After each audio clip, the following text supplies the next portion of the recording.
Ina ng isang OFW na nawagan ng tulong sa mga ahensya na nangangalaga ng OFWs na tulungan silang mabulok sa bilangguan ang taong naging dahilan ng pagkawala ng kanyang anak. Huwag na huwag nilang pabayaan na makalaya pa yung lalaki po na pumustan sa anak ko po. Kailangan po makulong siya ng habang buhay po na hindi siya makalabas. Nakakalungkot na balita mga kababayan, bagong dating na OFW mula Riyadh, Saudi Arabia, binawian ng buhay dahil sa kalunos-lunos na sinapit nito sa asawa.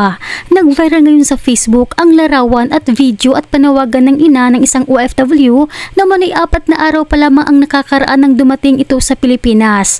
Nakinilalang si Jinil Joy Pagaling, 34 years old. May 3 anak na pawang minor de edad, residente ng Bagong Baryo, ang walang awang pinaslang ng kanyang asawa, dulot umano ng masamang bisyo na kinilala sa pangalang Manuel Diaz, 40 years old. Si Jinil Joy ay pinaslang, pinatayin ng kanyang asawa na umano'y may bisyo. Kaya nangyari yun.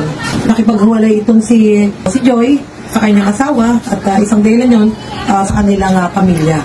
So ganito ang nangyari, pinagsasaksak ng isang matulis na bagay. Ayon pa sa balita, nawala rin umano ang perang inuwi ng OFW na nakalagay sa kanyang bag na umano'y nagkakahalaga ng mahigit sa 100,000 pesos na ipinakita ng ina ang bag kung saan umano itinago ng kanyang anak ang perang inuwi nito mula sa sahod sa pagtatrabaho sa Riyadh, Saudi Arabia bilang domestic worker.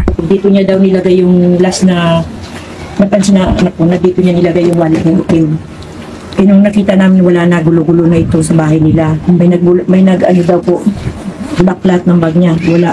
Ito na po yung bag niya. Walang kalaman-laman. Ito na lang po. Ito lang po yung dala niya. Wala yung wallet niya. Yan. Yan po, yung ano niya. So, ganyan po ang itsura ng bag. Oo. So, dyan nakalagay yung pera. Nakalak mo ba yung bag? Hindi po. So, dyan na iniwan. Oo. Ito na, wala talaga. Kasi kahit anong hanap namin, wala.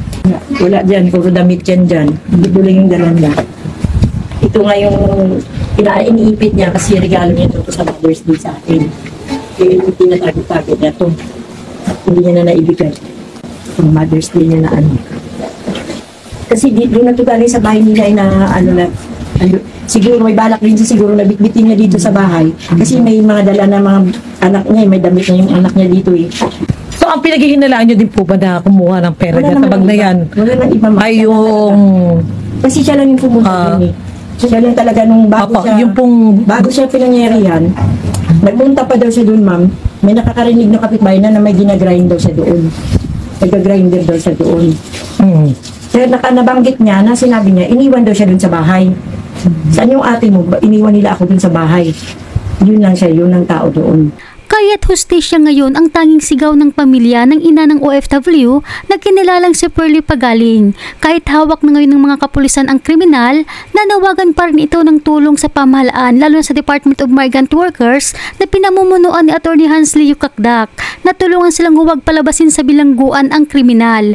Hiling ng ina na mabubulok habang buhay sa loob ng bilangguan ang taong walang awang pumatay sa kanyang anak. Sa isang interview, isinalaysay ng ina ng OFW ang kalunos-lunos na sinapit ng kanyang anak. Alam ko po kararating lang ito. 2 days po dito natulog sa bahay.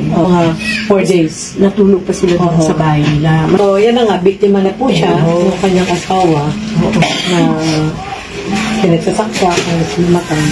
Saksak niya sa dibdib. Sinaksak niya daw, paghugot daw, baon eh.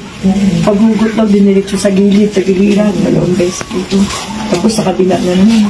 Tapos mayroon pa dito. Siguro na ganun siya. Ang dami niyang mga butas-butas. Mga dito sa pati sa tuwid. Napaupo yung anak ko, inindaan niya pa rin daw na sinaksak dito. Doon siya nakurere ng mga tao. Pati dito niya may mga butas. Dami na tinahi-tahi.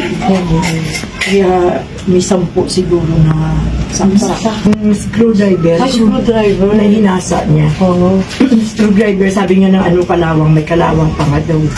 Nawalan daw po siya ng gamit o pera. Yung pera niya, ma'am, yung wallet niyang black, sinisipti niya para sa bahay niya yun.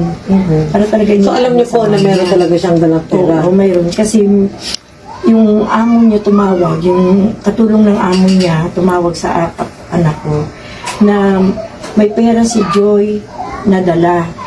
Kasi nag-cash advance siya sa amo niya. May pinakita pa sa amin na pinirmahan na kasulatan. Tapos, yung binigay sa kanya ng birthday niya, naka-video yun, na nandun yung pera niya. Tapos nagtanong pa siya sa ate niya bago siya umalis kung magkano palitan dito. Sabi ng ate niya, dyan ka na magpapalit sa Riyadh. Kasi dyan mas malaki ang palitan kaysa dito sa Pilipinas. May pera siyang dala. Bakit po? Naiwan niya Saan niya kasi iniwan? sa backpack sa bahay nila, ma'am. Oo. Kasi kumuha lang siya ng pera na pinambigay kay ate Maricar niya. So Inulan talaga niya pong doon. nawala. Nawala. Kung nawala po yun, meron ba kayong idea na may kumuha? Kasi ma'am, yung kapitbahay nga nila doon, ma'am, nagsabi doon ng 12:30 ata ng ating gabi, ma'am, may nakita silang nakamotor na tao na pumasok doon sa bahay nila. Kailan po yun? Nung gabi din na mismo ng nung namatay yung anak ko. Siyempre busy kami, nag-hysterical kami, naayos namin yung kaso, nandun ako sa police station. Yung Alas 12 ng gabi po. Nandun na may pumasok sa bahay. Sabi Ganun niya, po ba? kapitbahay namin. Oo. Kasi yun nga yung kwento ng kapitbahay namin na Doon. Oo. Tinitira niya. kasi wala namang ibang mapasok dun eh.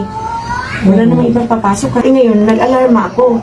Puntahan nyo nga kako yung bahay kako ni ate mo. Tingnan mo yung mga maliitan niya, iwi nyo dito, sabi ko.